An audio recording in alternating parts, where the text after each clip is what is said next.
So I thought I needed to get up and do this. Can I just check? Is there messaging? Can you write comments? Because I know one time I did this and the setting was wrong. So please do comment and join me as I just think about Swedish death cleaning and how it can help, why it's been important for me in particular, because I'm not very good at decluttering, and why I think about this now as a grieving mother, like why this why it's become clearer to me, like to be more mindful of what I'm keeping. So I don't know if you've heard of Swedish death cleaning. It was new to me until after my daughter died and someone suggested it to me. But I suppose this, if I simplify it, it is very much a way of organising your belongings and only keeping what brings you joy or what is practical, and stops you from just hoarding the things that you think one day, when you die, you will pass this on. Because if you imagine when my daughter died at age 26, and until that point, I'd kept a lot of things that I thought, although she's not interested in it now, she'll be interested in it later, or it might have sentimental value to her later, or when she has children, she'll want these things for when she's got children. For instance, I've still got a couple of things from when I was a child, and I just thought I'd pass it on. I had jewellery that I thought was important to pass on. But to be honest, the jewellery I would have passed on to her. But a lot of the other things, they've just been sitting there clustering up my house. And obviously I can't pass them to Diva or to grandchildren. So that's Suki in the background waiting.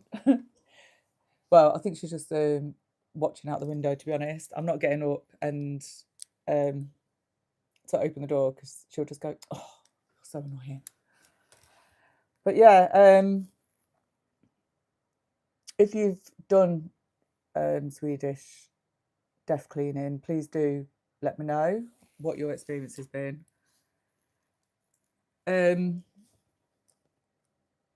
So a couple of the suggestions are that you, when you're sorting through your things, you have boxes that you put the items into. So, for instance, you'll have one that you're keeping, but you don't want around you right now. So maybe you put that in the loft.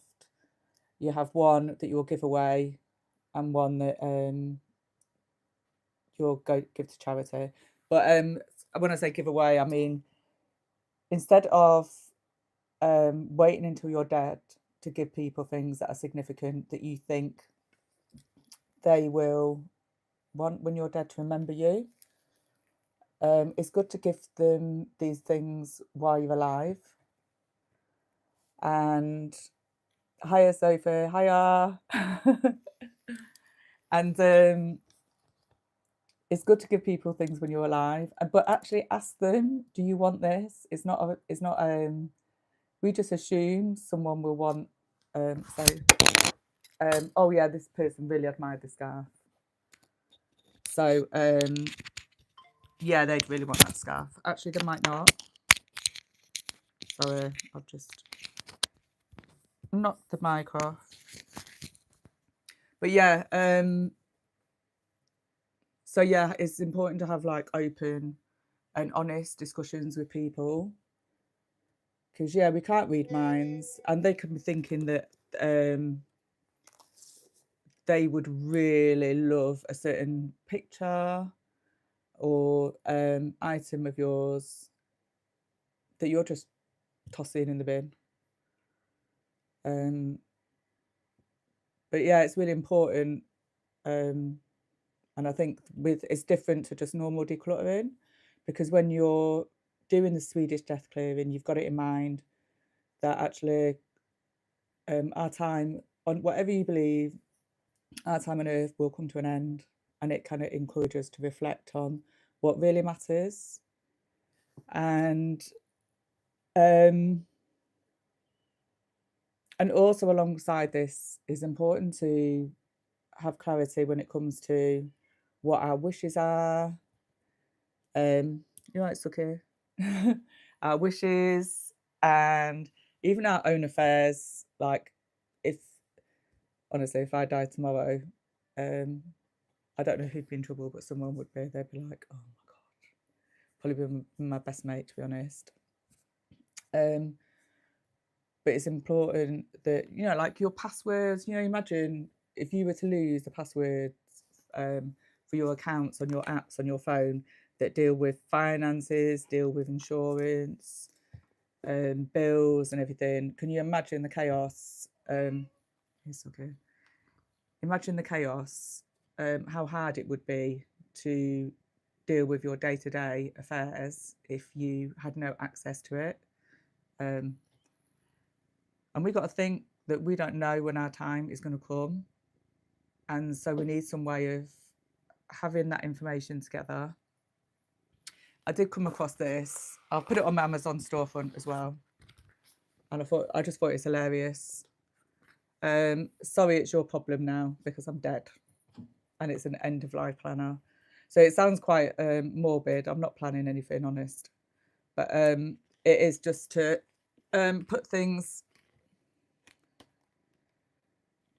to sort of organise yourself. So, I mean, it's got here, I don't know why you need your social status, but maybe your spouse's name, children's, relatives, financial status. I'd have thought those would be quite basic. Someone would know that. But it is good to have all this. Your bank accounts, important documents, where they are, what to do with them.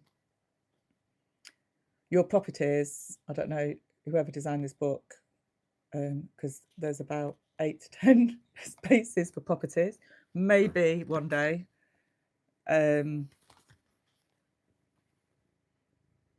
Insurance information, internet accounts, your passwords, like, and then you've got to think, where do you keep this?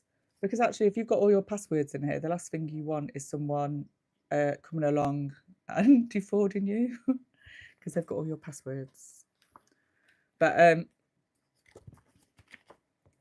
I think what I will do is probably put all my details somewhere and give it to one of the closest people to me, so that they are in one space, that the person that would probably deal with my affairs. I don't know, she might do it or not, she might hide. There's space in here as well for letters, although I don't think I would have the letters in a book, because the person would want those letters for themselves. Look, she doesn't like me talking about it. Sentimental. We've got a space as well for my apologies. All right. Recommendations for your funeral. I mean, some people do plan their funeral and have it all paid for. I can't even imagine, because I can't even think. I remember having a discussion once. Diva was asking me about where would I want my funeral to be buried or cremated, and I told her, I said, well, I don't really care, to be honest. It would be you're the one that's left behind, so actually I'd go with whatever you want. Like, I don't care whether I'll be up in Manchester or down here. Yeah, so now I'm completely lost. I would not even know. And it's hard because you think actually, well, what does it matter? For me, it doesn't matter. But I'm sure if I asked people in Reading, my friends in Reading, they'd be like really annoyed if they thought I was just going to dismiss them and make plans to be buried in Manchester. And then the same thing for my people in Manchester. They might be upset at, I mean, I don't know whether I'd be buried. I'd probably, all I know is I'd want Diva with me. That's all I care about. So, but yeah, but I think it's the importance is it's about having those. It's about having honest conversations. My kitten's attacking me. No claws though.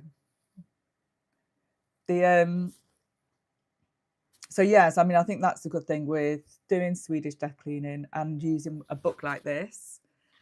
It just makes you think about things in a way that day to day we don't really think about it, do we? Until death's right in our face. We don't really think about it. And you just think the stress and confusion for people that are left behind, it'd be really difficult for them. And at the same time, they'd want to honour your wishes and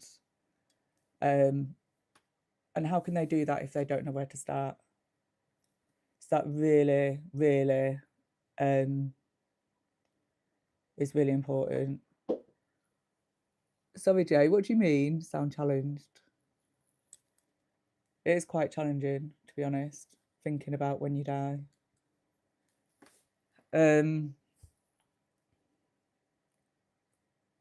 But yeah, have you done it? Have you made a start? Have you had those conversations?